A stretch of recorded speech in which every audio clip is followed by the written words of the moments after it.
আমি সাজ্জাদ নূর। আজকে আমরা সবাই জড়িত হয়েছি বিশেষ করে শহীদের আয়োজনে, কোয়াজ মিয়ার সভা, কোয়াজ মিয়ার স্মরণে আমরা সবাই একত্রিত হয়েছি। আমি প্রথমে, যেহেতু অনেকে আমার নাম বলতেছেন যে আমি কোয়াজ মিয়ারকে পরিচয় করিয়েছি, কোয়াজ মিয়ার নাম গান গেয়েছি, আমি প্রথম থেকে শুরু থেকে বলি। যখন কোয়াজ মিয়ার সাথে আমার প্রথম দেখা হয় তখন আমি দুর্মিশা আর কুমসার গান, এসব গান খুঁজিয়া আমি খুঁজি খুঁজি গান করতাম।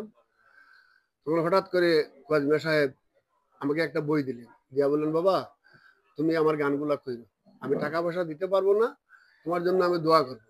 আমি বললাম ঠিক আছে চাচা, আমি চাচা ডাকি, চাচা আমার জন্য আপনি দোয়া করেন। তারপরে গিয়ে আমি তখন গিয়ে আঞ্চলিক গান আমি করতাম, তখন গিয়ে ডাকাত গিয়ে আমি ট্রাই করছি তাই গান গাওয়ার লাগে। তখন প্রত্যেকটা অ্যালবামও আমি চেষ্টা করছি তাই 3-4টা গান দেওয়ার। কারণ তাই প্রতিটি বই পাতা উল্টাইলেই দেখা যায় প্রতিটি গান এত মানে অর্থবোধক, তত্ত্বিক জ্ঞানের ভান্ডার। আমি আসলে প্রথমে বুঝতাম না, গান করে করে বুঝলাম যে কত গভীরে গান লিখছে, গভীরে আমার ভালো লাগা থেকে এই গানগুলো আমি গেয়েছি। এবং অনেকে মনে করেন, অনেকে কইছেন মিডিয়াত আইয়া যে আমি উনারে প্রচার করছি, না, আমি নিজে প্রচার হয়েছি, আমি নিজে সুনাম অর্জন করছি। কারণ উনাদের গান গাওয়া আমাদের উচিত, সবারই গাওয়া। যাই হোক, কিছু মিডিয়ার মাধ্যমে আসছে যে উনার গান অন্যরকম সুর করে দিছে, এরকম প্রত্যেকটা গানই আমার সুর করা, আমি চেষ্টা করছি।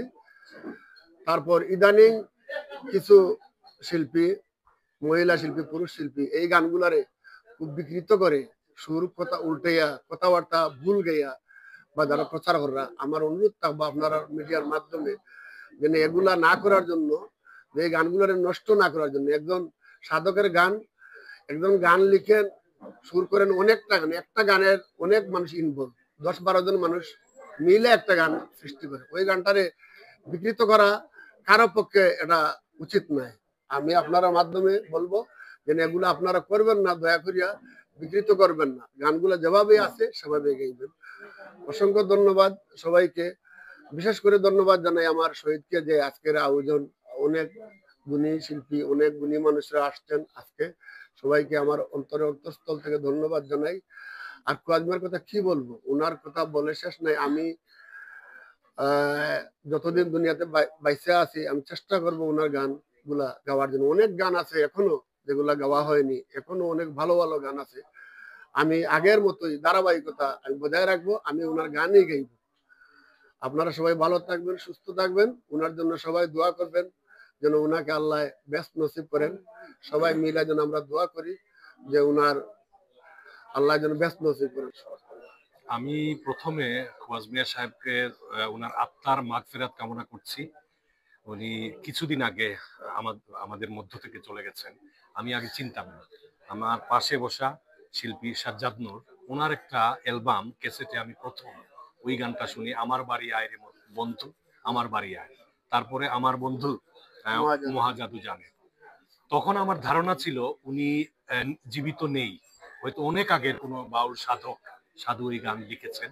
পরে জানতে পারলাম যে উনি বিশ্বনাথ দৌলতপুরের গ্রামের মানুষ, উনি এখনো আছেন। এইভাবেই উনাকে আমার চিনা। তো উনাকে আমার মনে হচ্ছে কি বিচ্ছেদ ঘরানার গান উনি করেন। দূরবীন শাহ, পরে জানতে পারলাম দূরবীন শাহ ওনার উস্তাদ ছিলেন, গুরু মানতেন করিম ভাইয়ের ওই ঘরানার বিচ্ছেদী গান। ইটালিতে আমাদের বিশ্বনাথের একটা ছেলে থাকে, তার নাম হচ্ছে অনুপম, পুরো নামটা আমার এখন মনে পড়ছে না। সে উনি চলে যাওয়ার পরে ফয়জ আলী সাহেব ওনার ওই গানটা আমার বাড়ি আয় রে বন্ধু, এখন আমি সাজ্জাদ ভাইয়ের গানটা যদি করি কপিরাইটে ধর, ওরে আমি রিকোয়েস্ট করলাম, ও খালি গলায় ইটালির থেকে ওই গানটা গেয়ে দিল। তারপরে আমি কোয়াজ সাহেবের ছবি বের করলাম, ওনার গানের গীতিকা নিয়ে একটা বই আছে, ওইটা ওই ইনফরমেশন গুলো দিয়ে আমি ফেসবুকে দিলাম। তা আমাদের যে এত বড় বড় বাউল সাধক এখানে, নূর ভাই, আমি আর বেশি বলবো না, একটা কথা বলে শেষ করব। করিম ভাই যখন জীবিত ছিলেন, করিম ভাই শাহজালাল নূরকে বিয়ে করানো, ওনার কথায় আমি, করিম ভাইয়ের আমার একটা দায়িত্ব ছিল ঔষধের টাকা। হেরাল রশিদ দিতেন নাসিমা নূরজাহান ক্লিনিক, ভার্চুয়ালি সে আসা যাওয়ার ইয়ে করতো, থাকার ইয়ে। তো কি কারণে উনি যখন জীবিত তখন উনার গান নিয়ে এমন ভাবে হাবিবের পরে যে কমার্শিয়ালাইজড করা হয়েছে, ভুল সুর, ভুল গানের কথা চেঞ্জ করা হচ্ছে। অনেকটা গান করিম ভাই কান্না করেছে, মানে কাঁদছিলেন।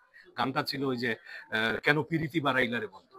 ওই গানের মধ্যে একটা কথা আছে যে কালনী নদী, এই কালনী নদীকে ঢাকায় যারা গাচ্ছে কমার্শিয়ালি ওরা কালনো নদী বলতেছে। কালনো নদী না, কালনী নদী উনার বাড়ির পাশে, জানে সাক্ষী কালনী নদী। তো এইভাবে ইয়ে করে করিম ভাই তখন কান্নাকাটি করছিলেন যে আমি জীবিত অবস্থায় আমার গানের সুর, আমার কথা, শব্দ চেঞ্জ করে বদলানো হচ্ছে, আমি মারা যাওয়ার পরে কি হবে? আমি তো গান লিখেছি, গান করেছি টাকার জন্য না। তো আমার জীবিত অবস্থায় যদি এইটা হচ্ছে, আমি মারা যাওয়ার পরে কি হবে? তো নূর ভাইয়ের কথার সূত্র ধরে আমি বলতেছি যে কুয়াত সাহেবেরও গান যেইভাবে আছে, সুর যেইভাবে আছে, যারাই গান করেন অনুরোধ করছি আপনারা কথা বদলাবেন না, সুর বদলাবেন না। যদি ন্যূনতম ওনার প্রতি সম্মান থাকে, শ্রদ্ধা থাকে, তাহলে এটা করবেন না। ধন্যবাদ।